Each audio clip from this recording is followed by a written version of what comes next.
Hey everybody, welcome to episode 5 of this series where I dissect each profession and their role in dungeon speedruns.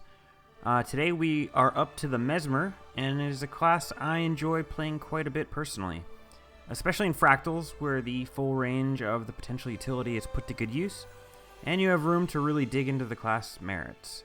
It also so happens that the boss fights in Fractals are generally the kind that benefit a Mesmer whose best DPS comes when he has 3 Phantasms deployed. But I digress. So the Mesmer is a support class, similar in role to a Guardian. Mesmer DPS is not personally competitive with most of the other classes, but their utility potential is immense. One look at their utility skills shows this to be true. Almost none of them increase the Mesmer's personal DPS, and almost all of them are defensive or team-oriented in nature. So what do people expect from a Mesmer in speedruns? Let's get into it. So for starters, in most dungeons, Mesmers are going to fulfill the same role that a Guardian normally plays. It's pretty rare in dungeons to have both a Mesmer and a Guardian in the party at the same time, although that is more likely to happen in Fractals. As a result, many of the same expectations that I mentioned for a Guardian already apply to a Mesmer, so please forgive me if I sound like I'm repeating myself with a few of these.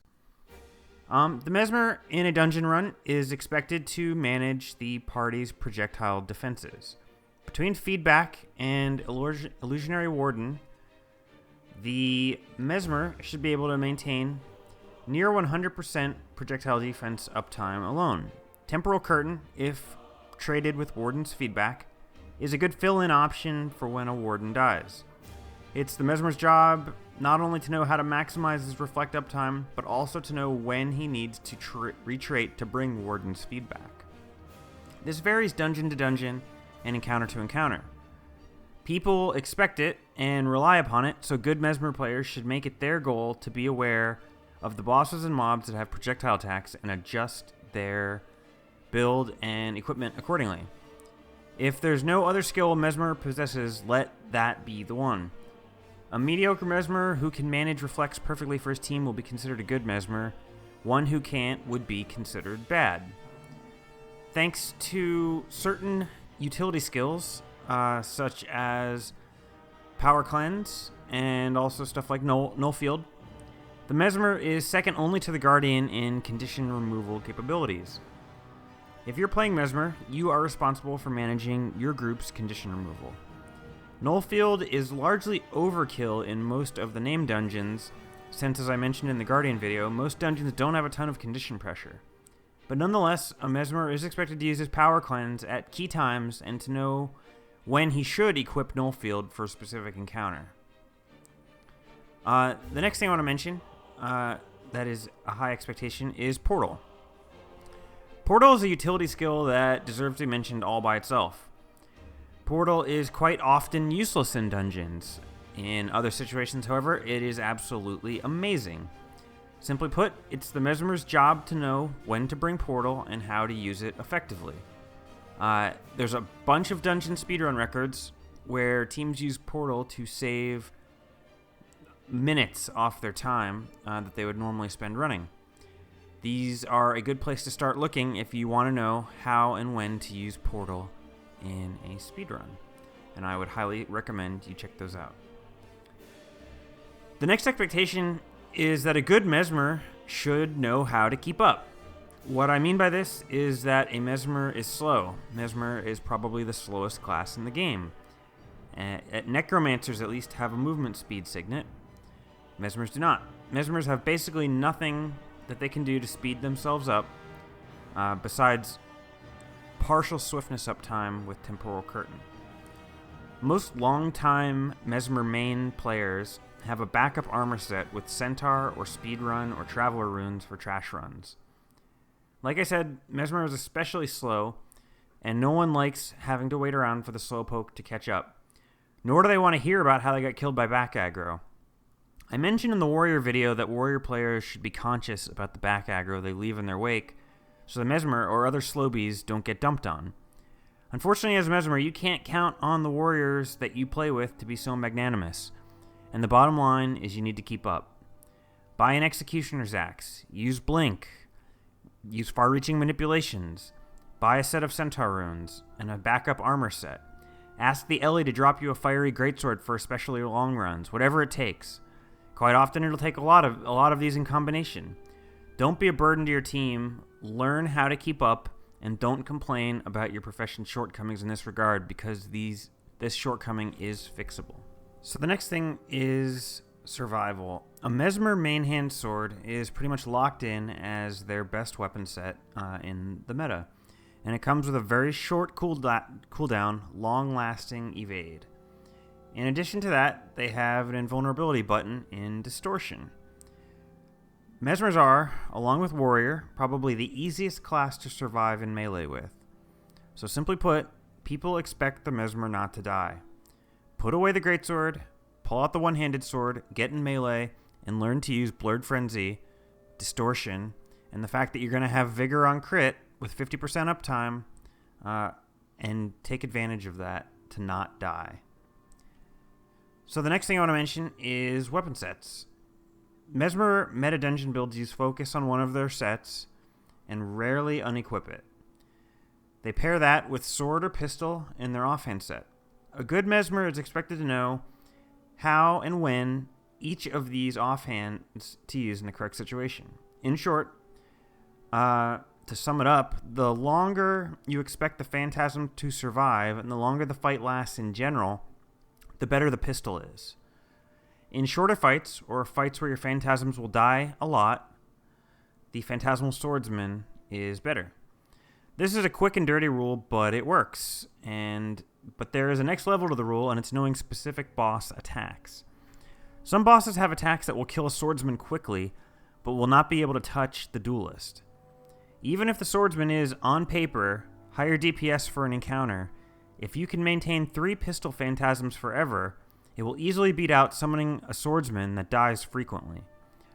You need to know what attacks the boss has and bring the Phantasm that is going to give you the best DPS for that encounter.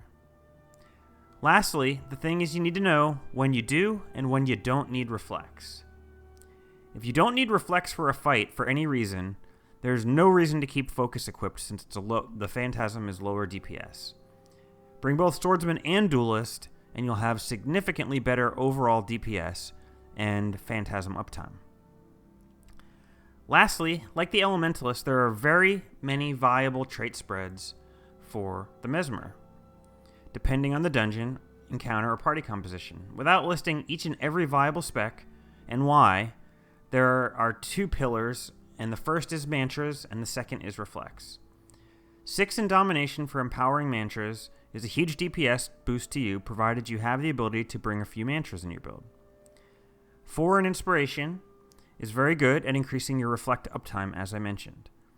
Sometimes both of these are the foundation of your build. Sometimes you don't need the Reflect, and you can trade out of Inspiration and trade into a higher DPS spec.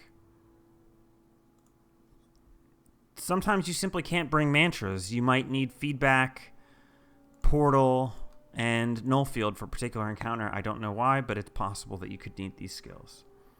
If you don't need Mantras, you can get better DPS by taking points out of Domination and putting them elsewhere for higher DPS.